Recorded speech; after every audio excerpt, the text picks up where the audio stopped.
I'm super interested to learn more about your life philosophy. This is directed towards Charlie mostly. Okay. I believe it was last episode you spoke about trying to be more Buddhist and have less attachment to things. While this episode, which is last week's episode, I heard you say a seemingly ethical dilemma related to a YouTuber and Bitcoin bums you out. I could be out to lunch, but wouldn't getting bummed out go against the Buddhist philosophy, or does the philosophy more so state that you can feel things, but not for so long that they start to have power over you? I'd love to know what you are striving for and how I can apply more of these principles to my life. So yeah, where I'm aimed and where I am are just not at all the same thing. So that's the first thing. I do not right now, and I think I need to change the name, because I think the emotional mastery course that we have, I wanted it to appeal to people because people want emotional mastery, but it's much more about like emotional attunement and it's I see emotions almost like a roller coaster, and the way to handle a roller coaster is to enjoy it as best you can. It is not to fight it or grip it or try to rip it off the track necessarily that it's on, though this is not a perfect analogy. So, well, there are exercises both in emotional mastery and in life that can make the roller coaster less unpleasant, though. Absolutely. Like, I think the goal, equanimity, which is the goal I think you sometimes at least are aiming for, would be to say that the roller coaster becomes more like a flat circle that you're just kind of like chilling on. You know what I mean? There's no there's no scary rising, and there's no woo as you go down. You just circle around slowly. Yeah, so let me start with where I guess I'll start with where I am, and then I'll talk about where maybe I would like to go. Where I am getting more in touch with my emotional experience, which is, started in emotional mastery and has continued with the use of psychedelics and all those sorts of things. I think that there is tremendous value, and I am becoming if there's one philosophy that's maintained its consistent mental hold on me, it's tell the truth. Now I don't do this perfectly, but I believe that is the way to live. And so what I have seen is that emotionally, I've been unable to tell the full truth because it was semi-unconscious in some areas of my life. And the value of becoming aware of emotions like shame, regret, everyone has difficult ones. For some people, it might be anger, it might be love. That when you can tell the truth about those things and also experience the truth of those emotions in you, as opposed to, it doesn't bother me, whatever.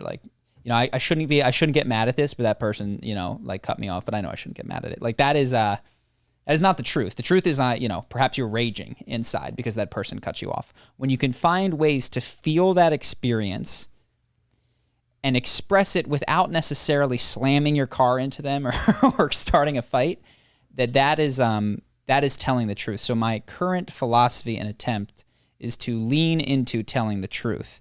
The reason that I'm not fully there is because it is gut-wrenching to tell the truth, I think. Because telling the truth often means experiencing difficult emotions in their fullness. Well, I think a lot of what we do, too, is, all of us, is you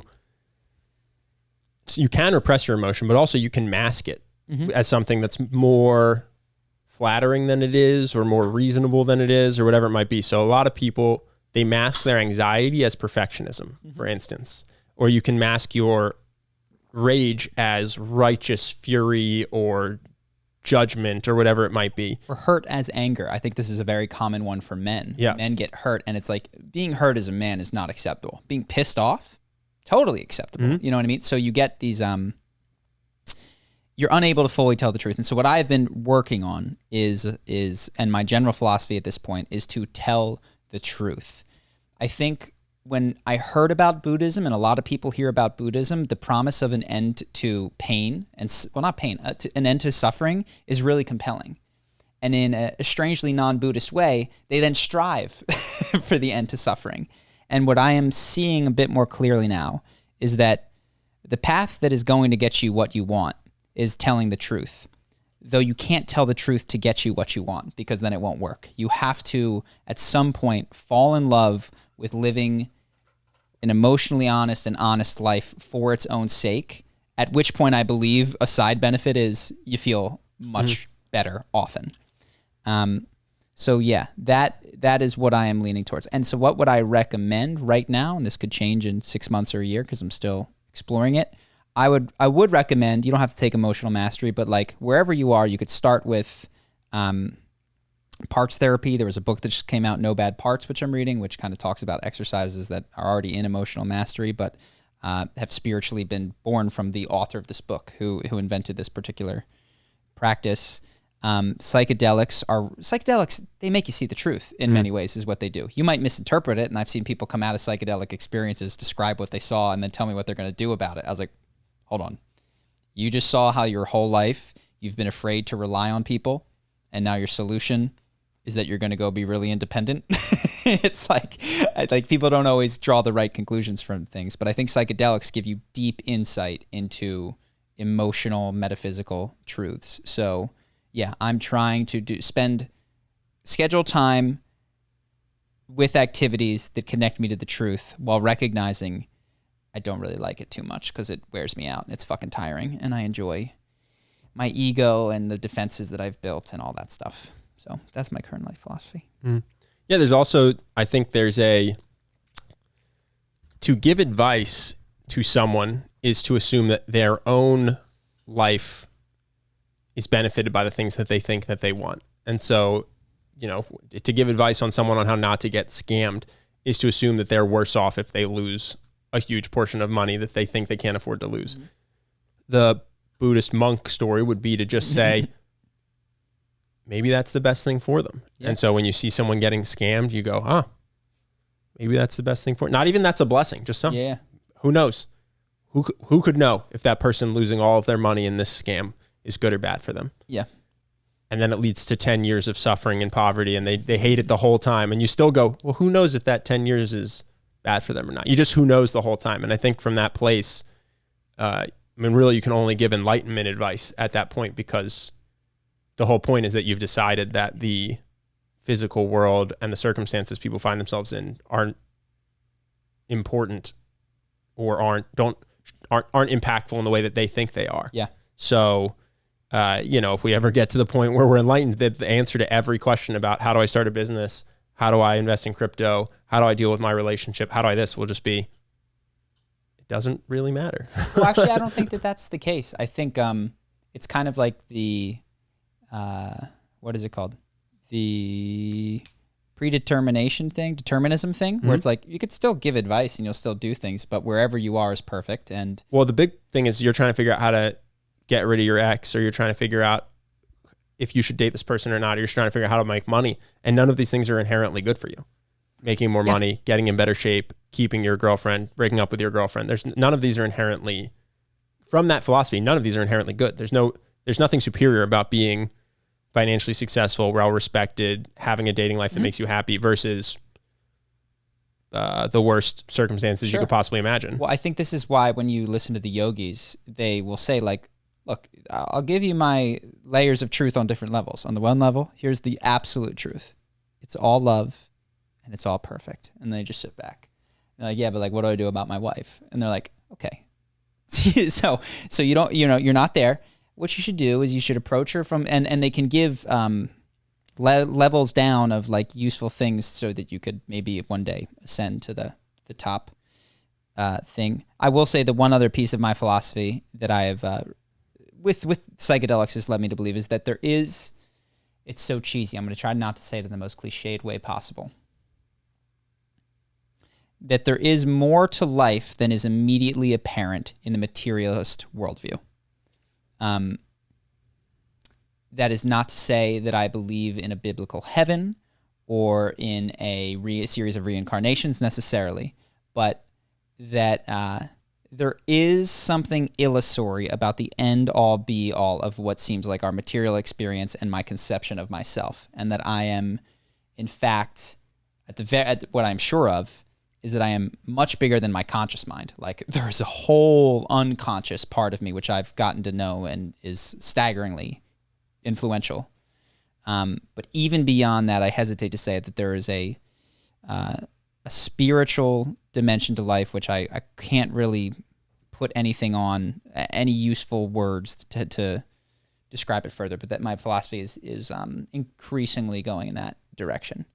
But yeah, you're not going to likely find me reading a hymn or in a church or in anything like that. And I wonder, as I encounter these sorts of things in my experience, if part of, there's a lot of, I think that religion, I don't think that Noah had a boat. I don't think that whatever his name, Abraham, was going to kill Isaac on the stone, and I don't think God would demand it of him if he was up there anyway. Like, I think there's so many stories and things that are just not true in the way they're described, and even the Jordan Petersonian view of them is highly subjective, and what one wants to take is the core of those arguments. Like, is the argument you need to kill your firstborn son because a voice in your head told you to, or is the argument that there's a higher power? Like, that's very subjective interpretation of those stories.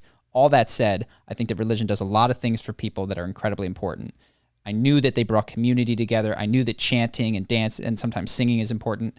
I don't think I fully grasped how, if you do have like a spiritual, energetic experience, how having somebody put that into a framework and a context that tells you, yeah, there's something else could make a lot of sense. And I think of my psychedelic experiences and how I've tried to like make sense of them.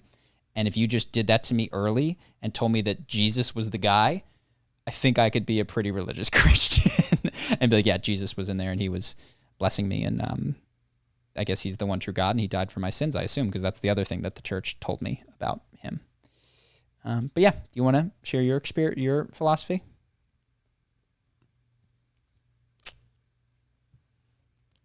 Make money, fuck bitches. That's my old philosophy, dude. That was my old philosophy.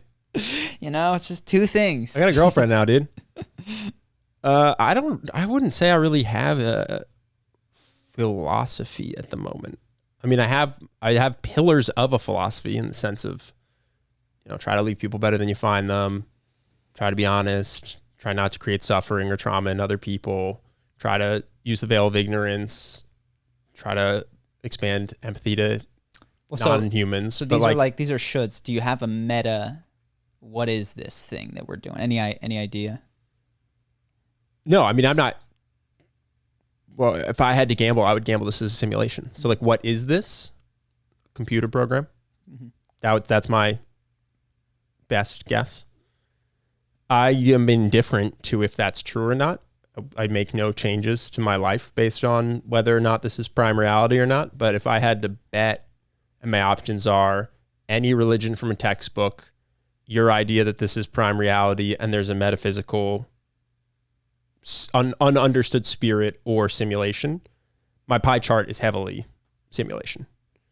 But it doesn't, that's the same as reality prime to me, because I think the fact that something is AI, if you're AI or if you're someone wearing a haptic suit, I think you still deserve the same level of moral treatment. So I know there's people who say, well, if this is simulation, why don't you just run around with an AK-47 like it's Grand Theft Auto? You go, well, I wouldn't do that in Grand Theft Auto if I thought every NPC had the exact same level of cognitive ability and consciousness that I do. Mm-hmm. And my impression is that whether you're AI or not, your brain function is exactly like mine, at least in terms of capability. So it makes no sense to treat this like GTA. So yeah, it doesn't actually have the moral ramifications that some people think in terms of, oh, this is just a game. It's like, well, I guess it's a game where every piece of code can feel love and suffering. Mm-hmm. So yeah, I don't know. That's my metaphysical guess, but it's not really prescriptive. Mm-hmm. Cool. Hope that you guys enjoyed that clip. If you want to see more like this and have us do more podcasts, we are 100% funded by our generous patrons. And if you'd like to contribute, there's a link in the description, and we'll have one pop up on the screen right here so that we can do more podcasts where we have fun conversations and hopefully some deep ones like this. Either way, hope that you enjoyed the video, and I will see you in the next one.